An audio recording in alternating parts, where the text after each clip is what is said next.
va d'abord passer la parole au professeur Charlemagne Messanga Nyamding. La presse a parlé d'Aminatou Ahidjo qui serait donc le choix du président Paul Biya. D'autres voient la main de la France qui soutient Marafa Abidou Yaya. Et toutes ces spéculations interviennent quelque temps seulement après le rapport du groupe de travail qui estime que Marafa Abidou Yaya est détenu de manière arbitraire au Cameroun. Peut-on envisager l'alternance avec Aminatou Ahidjo et Marafa Abidou Yaya selon vous?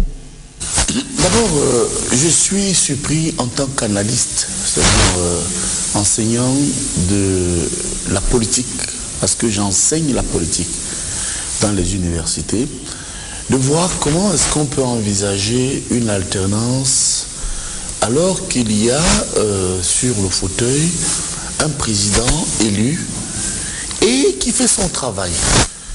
Alors, si effectivement certains l'envisagent, parce que dans l'analyse politique, il faut intégrer deux déterminants. Les acteurs, c'est-à-dire que sont les partis politiques, les hommes politiques, le peuple, et les facteurs. Les facteurs, ça peut être une calamité naturelle, un accident ou autre chose, on appelle ça un facteur. Or, ici, lorsque les gens vous disent alternance, alternance, c'est une stratégie de déstabilisation. J'enseigne la politique dans les universités. La stratégie consiste à dire ce que Paul Biya, le président de la République du Cameroun, fait actuellement, ne regardez pas ça, préparons son départ. Mais on entend ce disque rayé depuis sa prise de pouvoir. Moi, j'ai commis un ouvrage, Paul Biya, l'État et le RDPC, scène des enjeux de l'épreuve du pouvoir, mais décidément, à écouter la mauvaise chronique de Cabral Libé. S'il vous plaît. Non, quand vous nous écoutez, nous devons être libres. Je sais, mais la force du club des élites, c'est la contradiction. Mais là, pas dans les jeux, pour ça. Ce n'est pas un jeu. Les téléspectateurs nous suivent. C'est ça qui fait la force de votre émission, mon cher. Nous sommes des élites. Sa chronique n'est pas bonne. Pourquoi? Selon vous? Parce que dans le processus de construction de sa chronique, il n'a en aucun cas évoqué la prise de pouvoir et l'épreuve de pouvoir. Le président Paul Biya a failli être tué 4 fois. Je l'ai dit dans mon livre. Quand il prend le pouvoir en 82, un passe à la tour. Ensuite, à l'intérieur du parti, lorsque, à l'époque, il est invité à un congrès extraordinaire, à une réunion extraordinaire au lac, il n'y va pas.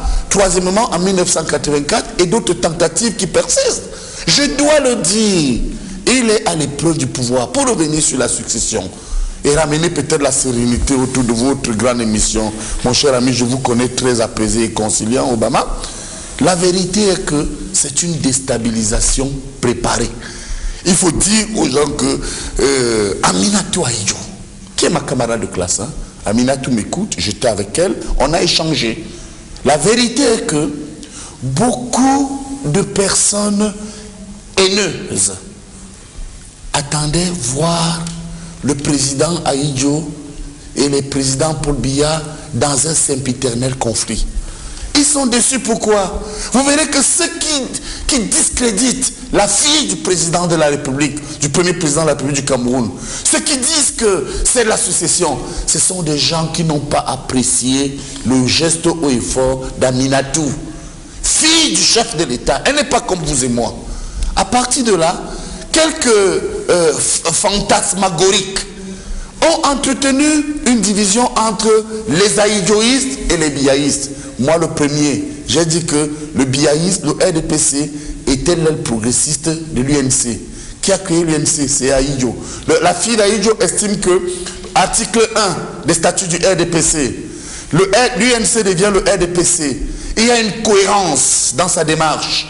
Mon père a créé en 66, à ma naissance, l'UNC. L'UNC devient le RDPC. Qu'est-ce que je vais chercher ailleurs? C'est l'héritière naturelle de la politique de son père.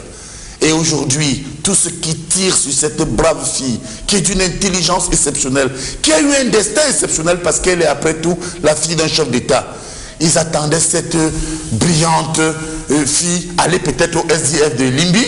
On allait dire bien ça y est, le SDF va régler les choses d'Ahidjo, ou aller à l'univers ou à un autre parti. Elle est venue au RDPC. D'accord. Ça fait notre force. ça fait la crédibilité du président Paul Biya. Est-ce qu'elle a sa place sur le terrain de l'alternance, c'est la question? Elle a sa place d'abord dans le parti. Je le lui ai dit. Je ne suis pas quelqu'un qui parle derrière. Moi, je cause avec Aminatou. Et je peux vous dire qu'elle a sa place autour du président Paul Biya qui est fort. Avec Aminatou qui devient encore plus fort parce qu'on a donné l'impression que entre la photocopie et l'original, il fallait travailler avec la photocopie. Vous voyez donc avec l'arrivée d'Aminatou Ahidjo, tout ce qui se disait à Ahidjo, ils sont hors jeu. Merci. Alors comprenez donc que pour nous, la question de l'alternance est un complot mené par des gens qui au quotidien me lisaient la presse. Toute la presse, moi j'ai lu beaucoup de journaux que je ne vais pas citer ici, on parle d'alternance. Mais qui parmi eux a parlé du programme du président? Personne. Mais moi je voudrais vous dire, Paul Biya, le président de la République, que nous soutenons, est encore là. Il est très soutenu. J'ai entendu quelqu'un dire 83 ans, mais mon Dieu, c'est une grâce. Moi j'ai 50 ans. Vous voyez, je suis malvoyant. Et c'est que les gens ne savent pas.